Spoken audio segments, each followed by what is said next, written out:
আসসালামু আলাইকুম। কি অবস্থা সবার? আশা করি সকলে ভালো আছেন। আলহামদুলিল্লাহ আমিও ভালো আছি। তো আজকে সকাল সকাল ঘুম থেকে উঠে কাজ করতে শুরু করে দিলাম, কেননা আজকে আমরা আমাদের উক মারাই করার জন্য উক মারাইয়ের গাছ বা মেশিন কিনতে যাব।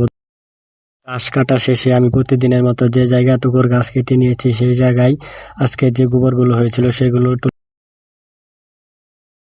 আমার গোবর দেওয়া শেষ হয়ে গেলে তো আমি মেশিনের কাছে চলে এসে ঘাস এবং খড় মিক্স করে কাটতে শুরু করে দিলাম। আমার এই মেশিনটা কিনেছি প্রায় 2 থেকে 2.5 বছর হয়ে যাচ্ছে। আলহামদুলিল্লাহ এখনো কোনো সমস্যা হয় নাই। খুব সুন্দরভাবে ঘাস এবং খড় কাটতে পারে। তো মাঝে মাঝে এটাতে পরিচর্যা করতে হয়, যেমন সব ব্যারিংগুলোতে গ্রিজ বা তেল দিতে হয় এবং চেনগুলো এবং পিনিয়ামগুলোতে তেল বা মোবিল দিলে সে ছাড়া এটাতে আর তেমন কোনো কাজ করতে হয় না, এবং কি মাঝে মাঝে ব্লেডগুলো দাঁড় দিলেই হয়। তাছাড়া এটাতে তেমন কোনো সমস্যা দেখা দেয় না। তো আলহামদুলিল্লাহ সামনে এটি নিয়ে আরেকটি ভিডিও দিব।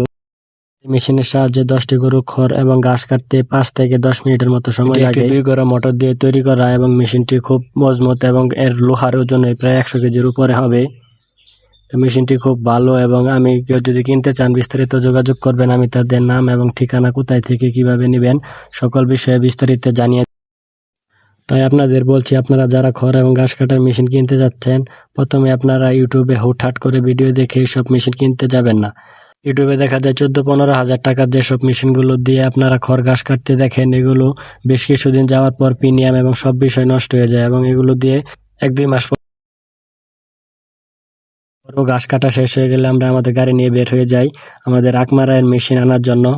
যাচ্ছিলাম, তাই আমাদের মোটরসাইকেল নিয়ে আমরা যাচ্ছিলাম, এবং পরে আমাদের পিছনে গাড়ি, মেশিন আনার জন্য যে গাড়ি নিয়েছিলাম সেই গাড়ি আমাদের পিছন আসছিল। অনেক সময় গাড়ি চালানোর পর আমরা আমাদের মেশিনের কাছে চলে আসি। তো আপনারা দেখতে পাচ্ছেন যে সামনে মেশিনটা রাখা আছে, এবং মেশিনের সাথে আমাদেরকে দিয়ে দেওয়া হয়েছে কড়াই, যেটাতে আখের গুড় বা রস আগুনে জাল দিয়ে গুড় তৈরি করা হয়। দেখতে পাচ্ছেন মেশিনটা, এটি আমরা মূলত সেকেন্ড হ্যান্ড কিনেছি। উনি কিনেছিলেন প্রায় 1 বছর হয়েছে।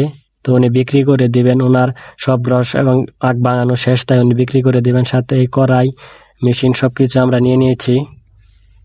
সবকিছু ঠিকঠাক দেখে নেওয়ার পর আমরা টাকা গুনতে শুরু করে দিলাম। মেশিনটা আমরা কিনেছি মূলত 65,000 টাকা দিয়ে, সাথে কড়াই এবং যাবতীয় বেল্ট সকল কিছু। মেশিনটি আসলে মূলত সেকেন্ড হ্যান্ড কেনার কারণ হলো খুব অল্প সময়ের ভিতরে আমাদের মেশিনটা প্রয়োজন ছিল, আর নতুন কিনতে গেলে দেখা গেছে 1 থেকে 2 মাস পর্যন্ত সময় লাগে এটি তৈরি করে দিতে। তো দেখতে পাচ্ছেন টাকা দেওয়ার পর আমরা এটি খুলতে শুরু করে দিয়েছি। তো মেশিনটা খুলতে খুব কষ্ট হয়েছিল। খোলা শেষ হয়ে গেলে আমরা অটোতে করে এটিকে নিয়ে যাচ্ছি, একেবারে সবকিছু একেবারে তুলে নিয়ে যাচ্ছি। তো আপনারা দেখতে পাচ্ছেন অটোতে তুলে সবকিছু আমরা একেবারে নিয়ে যাচ্ছি, এবং মেশিনটি নিয়ে পরবর্তীতে কিভাবে ফিট করি এবং কিভাবে আকমারাই করি সকল বিষয়ে বিস্তারিত ভিডিও পাবেন। চ্যানেলটি সাবস্ক্রাইব করে পাশে থাকবেন।